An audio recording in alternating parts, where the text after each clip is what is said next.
I'm 75 now, and I can't remember anybody except the Queen being there. The palace morning had been arranged to feel ordinary. Scheduled meetings, managed appearances, the careful choreography of an institution that ran on precision and discretion.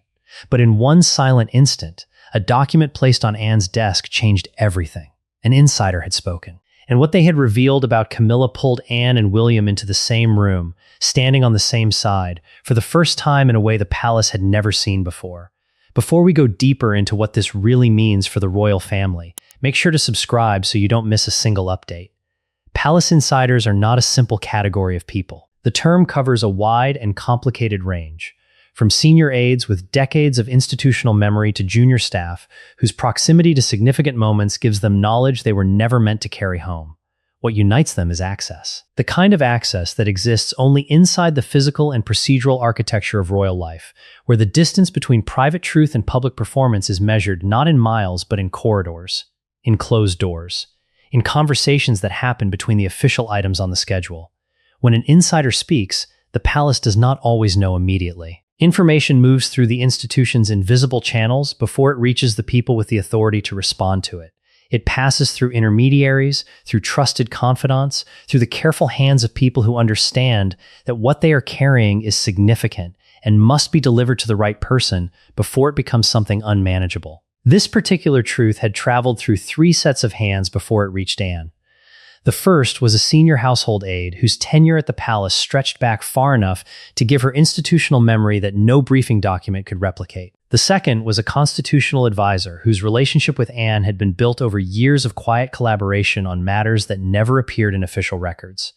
The third was Sophie, whose capacity for receiving difficult information and delivering it without distortion had made her, over time, the family's most trusted conduit for things that needed to arrive intact. Sophie had brought it to Anne on a Tuesday morning. In the small office Anne used for work, she did not want staffed. She had placed the document on the desk without preamble. She had waited while Anne read it. And she had watched Anne's face move through the sequence of responses that significant information produces in a person of Anne's discipline. Not through visible expression, because Anne's face rarely communicated what was happening beneath it, but through the quality of her stillness, the way it deepened, the way it became something harder than composure. Anne had read the document twice. Then she had placed it on the desk with the careful deliberateness of someone setting down something that required careful handling, and she had looked at Sophie and asked one question. Does William know? Sophie had said no. Anne had said he needed to. The hidden truth was not a single revelation. It was a pattern. And patterns, inside institutions built on procedure and documentation, are more damaging than individual acts because they cannot be explained as mistakes. Mistakes are singular. Patterns are intentional, or at the very least, they are sustained. And sustaining something requires ongoing decision-making that cannot be attributed to a moment of poor judgment. What the insider had documented, across a period of several months, was a series of access events, requests made through unofficial channels, approvals obtained through the deliberate bypassing of the people who should have been consulted, items from Diana's personal collection that had been accessed, reviewed, and in several cases removed from their stored locations through a process that had been specifically designed to avoid leaving the kind of institutional trail that formal requests would have created. The insider had not acted from malice. That detail mattered and would continue to matter as the situation developed. The person who had compiled and eventually disclosed what they had witnessed was not motivated by a desire to damage anyone. They were motivated by the specific discomfort of someone who had watched something happen over a long period of time and had arrived, gradually and reluctantly, at the conclusion that continuing to stay silent was itself a choice, and not a neutral one. The documentation was careful. Dates, access logs, records of requests made verbally rather than through written channels, reconstructed from notes taken at the time. A timeline that, when read in sequence, described something that looked very different from a series of unconnected decisions and very much like a coordinated approach to obtaining access that would not have been granted through official channels. The name that appeared most consistently in the documentation was one the palace already knew in other contexts. The pattern of access had been initiated, sustained, and in several instances personally directed by someone operating from within the Queen Consort's immediate circle. Whether Camilla herself had been the originating intelligence behind each specific access event was something the documentation could not confirm with certainty. But the documentation could confirm that her circle had been the consistent point of origin, and that the access obtained had in several cases produced outcomes: appearances, public choices, symbolic gestures, that subsequent events had made painfully visible. Anne read this and understood it not as information about jewelry. She understood it as information about trust, about the specific kind of institutional betrayal that occurs when someone uses the mechanisms of a shared space to obtain advantages that the shared space would not have sanctioned if asked directly. And she understood that William needed to know before anyone else in the palace decided what to do with what had been uncovered. She went to him herself. That was a decision, not a default. Anne could have sent the information through channels. She could have escalated it to Charles first, as the monarch, as the person with the formal authority to determine how the institution responded to internal disclosures of this kind. She could have convened the kind of quiet advisory conversation that the palace used when it needed to process difficult information before deciding how to act on it. She did none of those things. She went to William because the documentation was about Diana, because Diana's collection, Diana's memory, Diana's most protected possessions were at the center of what had been uncovered. And because William's right to know that information before the institution decided what to do with it was, in Anne's judgment, not a courtesy. It was an obligation. She found him in the working space he used at Kensington, a room that mixed the functional and the personal in the way that spaces used by people who actually work tend to do, with files beside family photographs and a window that looked out onto a garden he rarely had time to sit in. She closed the door behind her. William looked up and read something in her bearing that made him set down what he was holding. Anne's bearing was always a form of communication, and what it was communicating now was that this was not an ordinary visit. She placed the documentation on the desk between them and stood back while he read it. She watched him the way she had watched him across a lifetime of difficult rooms, with the particular attention of someone who cared about the person in front of them and had learned that caring, in moments like this, expressed itself most truly through restraint, through giving the person the space to receive information at their own pace, in their own interior register, without the added weight of someone else's emotional response landing on top of it. William read slowly. He was not a man who rushed through significant material. He read the way he approached all information that mattered, with the full attention of someone who understood that details carried meaning, and that meaning, missed in the first reading, had a way of becoming consequential later. When he finished, he did not speak immediately. He placed the document on the desk. He looked at the window. He was quiet for long enough that the silence became its own form of communication. Then he asked how long. Anne told him the timeline the documentation covered. He absorbed this.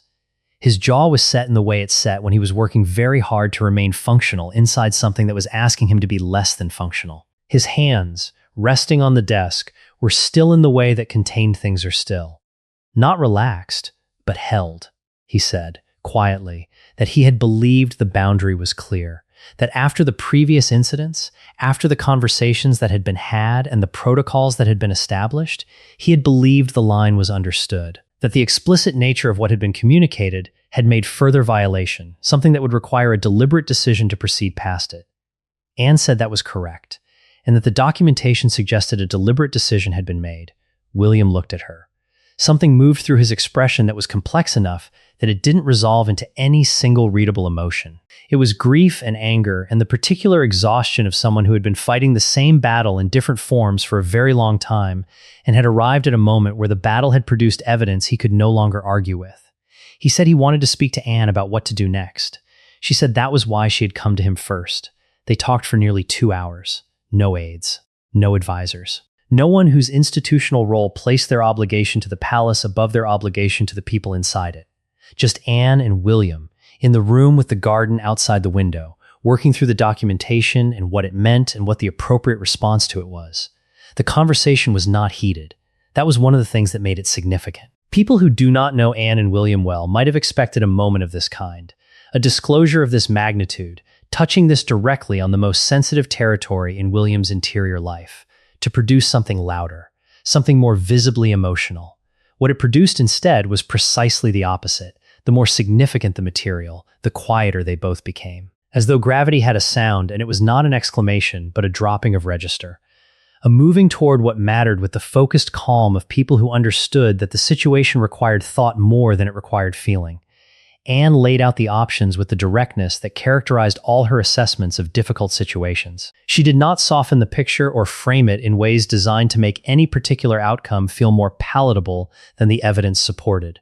The first option was institutional escalation, bringing the documentation to Charles through formal channels, initiating the kind of internal review that the palace used to investigate access irregularities, and allowing the institution's established mechanisms to determine the appropriate response.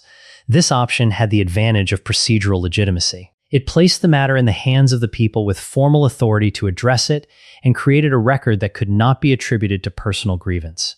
Its disadvantage was also clear. Institutional processes moved at institutional speeds, through institutional filters, and produced institutional outcomes, which often meant that the human dimensions of a situation were processed out of the result by the time the result arrived. The documentation would be reviewed, conclusions would be drawn, recommendations would be made. And somewhere in that process, the essential truth at the center of it, that William's most protected grief had been accessed and handled without his knowledge or consent, would become a procedural finding rather than a human reality.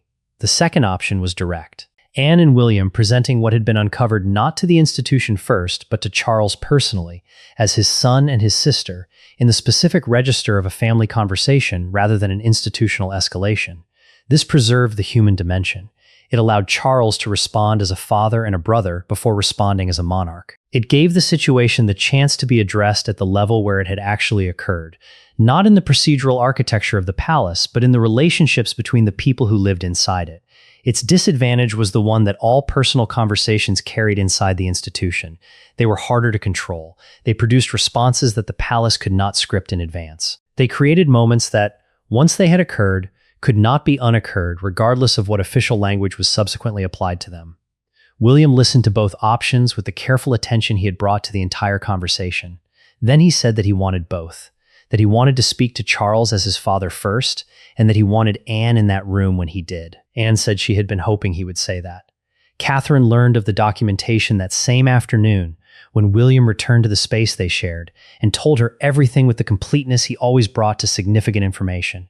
He did not summarize. He did not select for what he judged she needed to know. He told her the full picture because the full picture was what she had always been given, and it was what she used to support him most effectively. She received it with the stillness of someone whose first response to significant information was always to ensure she understood it completely before she responded to it.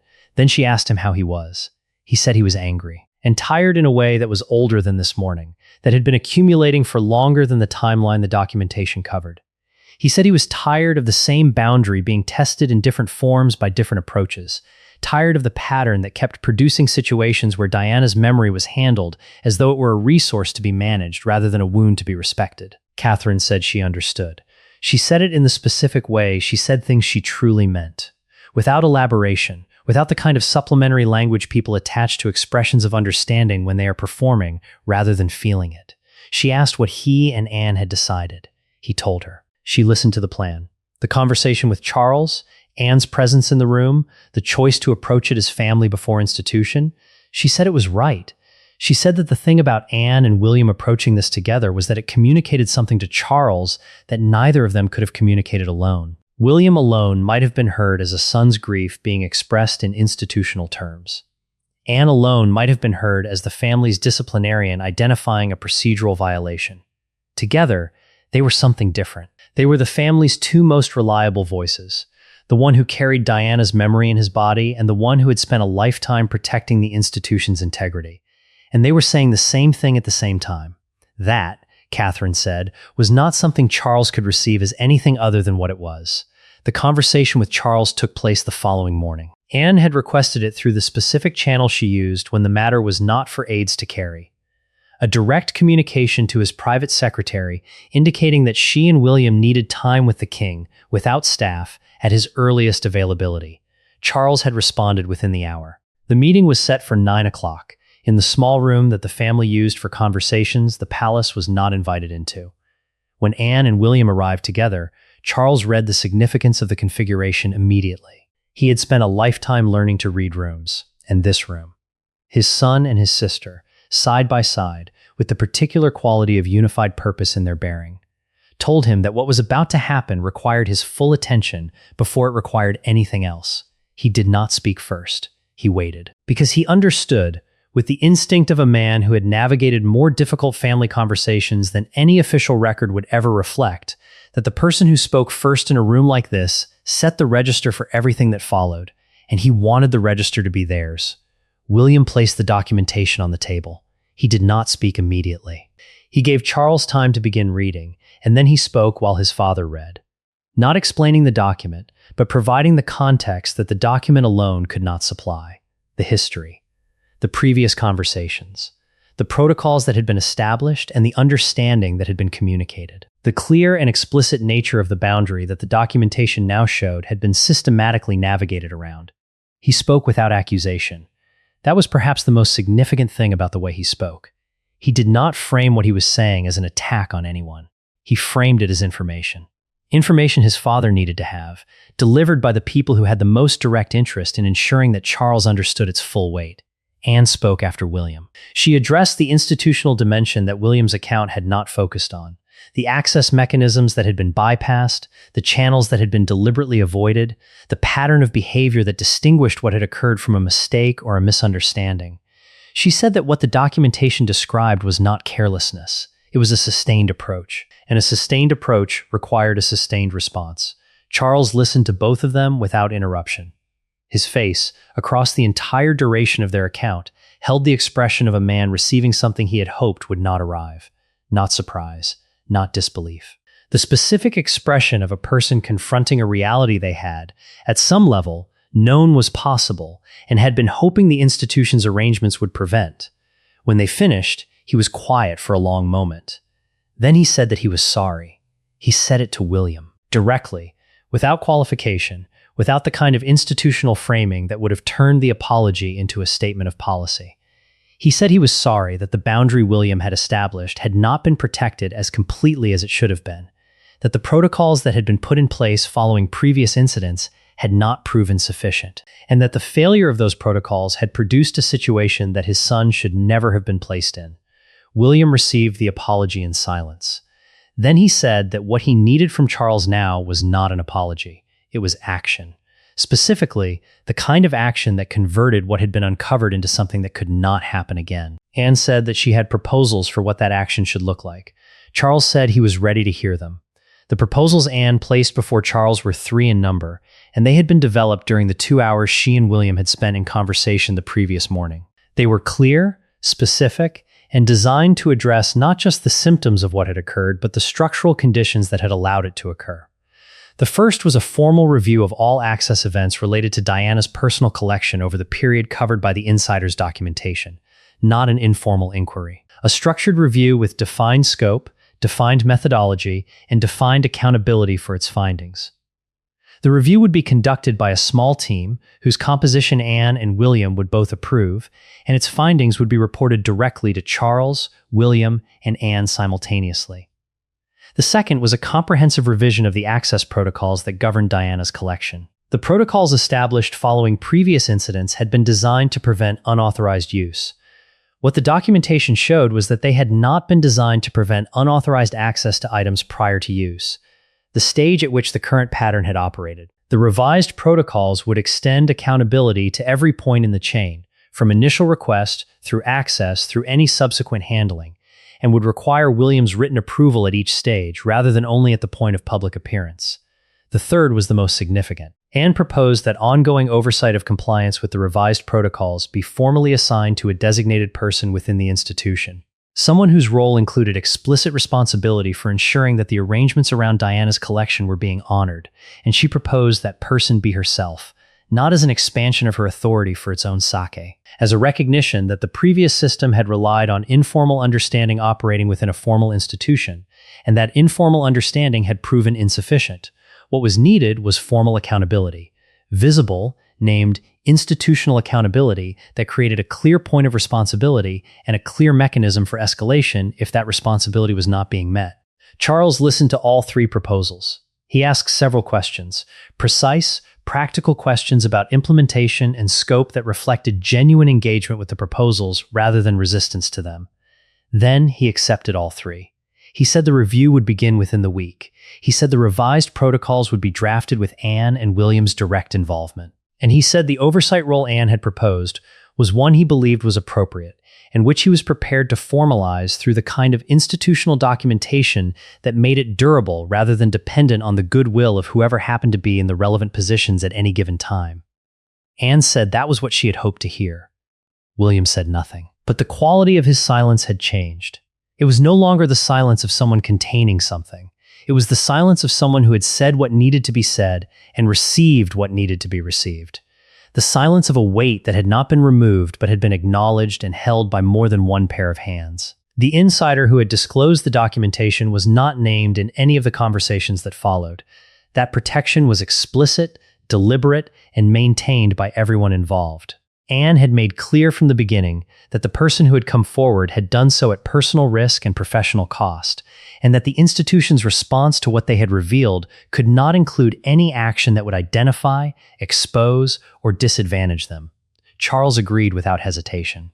He said the disclosure had been an act of conscience, and that the palace's treatment of acts of conscience determined what future acts of conscience would look like. If the institution punished the person who had come forward, it communicated to everyone else within its walls that staying silent was the safer choice, and the palace could not afford to communicate that. The insider's identity remained protected. The documentation they had compiled became the basis for the formal review that Anne had proposed, and the review proceeded through the quiet, thorough, professionally managed process that the palace applied to matters of institutional accountability when it was functioning at its best. Camilla was informed of the review and the revised protocols through a formal communication from the king's office. The communication did not name the insider. It did not characterize what had been uncovered as deliberate or systematic in its language. It used the careful institutional vocabulary that the palace used when it needed to address a serious matter without the language itself becoming the story. But the communication's content was unambiguous. The access arrangements around Diana's personal collection had been reviewed and found to require revision. The revised arrangements were attached. Compliance with them was expected. And the oversight structure that had been established to ensure that compliance was identified clearly. The name in the oversight role was Anne's. Camilla read the communication with the composed professionalism of someone who had spent decades learning to receive difficult institutional communications without allowing her face to betray what she was processing. She set it down. She did not respond immediately. When she responded, it was through her own private office, and the response was brief. She acknowledged the communication. She confirmed her understanding of the revised arrangements. She expressed her commitment to compliance. She said nothing about the review. She said nothing about the oversight role. She said nothing that could be read as either acceptance or resistance to the implications of what had been put in place. Her silence, within the palace, was understood, not as innocence and not as guilt, as the particular silence of someone who had understood the message and was choosing, for the moment, the most available form of dignity. Anne and William did not mark the outcome with any visible acknowledgement. There was no conversation between them that functioned as a conclusion, no moment where they reviewed what had been accomplished and assigned it a meaning for the record. They were not people who did things like that, and the situation they had navigated was not the kind that permitted it. What there was instead was a morning, several days after the meeting with Charles, when their paths crossed in a corridor at Kensington. They were both moving in opposite directions, both heading towards separate obligations, both carrying the particular contained energy of people with too much to do and the discipline to do it anyway. Anne said, without slowing her pace, that the first compliance check under the revised protocols had been completed, that everything was in order. William said that was good. Anne said yes. And they continued in their separate directions, which was, for both of them, exactly the right way to mark the end of something that had required everything they had and now needed to become simply part of the institution's functioning. Present, maintained, and no longer requiring the weight of crisis to sustain it. Catherine heard the account of that corridor moment from William that evening. She said it was very Anne. William said it was very both of them. She agreed. The truth the insider had exposed did not become public in the formal sense. No statement was released, no press conference was held, no official account of what had been uncovered and what had been done in response appeared in any publication or broadcast. But within the palace, within the institution's invisible architecture of shared knowledge and institutional memory, something had changed in a way that everyone present could feel. The change was not loud. It was not dramatic. It was the specific, durable change that occurs when a system that has been operating with insufficient accountability is given the structure it needed and was always supposed to have. Diana's collection was protected in a way it had not been protected before, not just by protocol, not just by the written documentation that the review had produced and the revised arrangements had formalized, but by the visible, named, ongoing presence of someone whose commitment to that protection was not a duty she had been assigned, but a conviction she had carried long before the institution found the language to formalize it. And beside that protection, carrying it in the way he carried everything that connected him to his mother, with the particular combination of grief and love and fierce, quiet determination that had shaped him across a lifetime of loss, was William, not alone, no longer alone. Standing with his aunt in the way that people stand with each other when they have been through something together that required them to find out whether they were capable of what the situation demanded. They had been capable. They had found that out. And the knowing of it had changed something between them that no official document recorded and no palace statement described. It had made them, in the deepest sense available to people inside an institution that rarely permitted depth to surface, each other's. That was the truth the insider had made possible. Not the documentation, not the review, not the protocols or the oversight role or any of the formal outcomes that the disclosure had produced. The truth was this, that two people who had spent their lives serving an institution that asked everything of them had stood together in the same room on the same side and found that the side they were on was the right one. And that the right side, in the end, was always the side that protected what was worth protecting. Diana's memory, William's grief, the invisible lines around the things that mattered most. These were not royal matters. They were human ones. And the people who had protected them had done so not because the institution required it, but because they understood, in the place where understanding lives that is below reason and below language and below all the careful management of royal life, that some things simply had to be protected, whatever it cost, whatever it required, however long it took. Thanks for watching. Please don't forget to like and subscribe, and we will see you in the next one.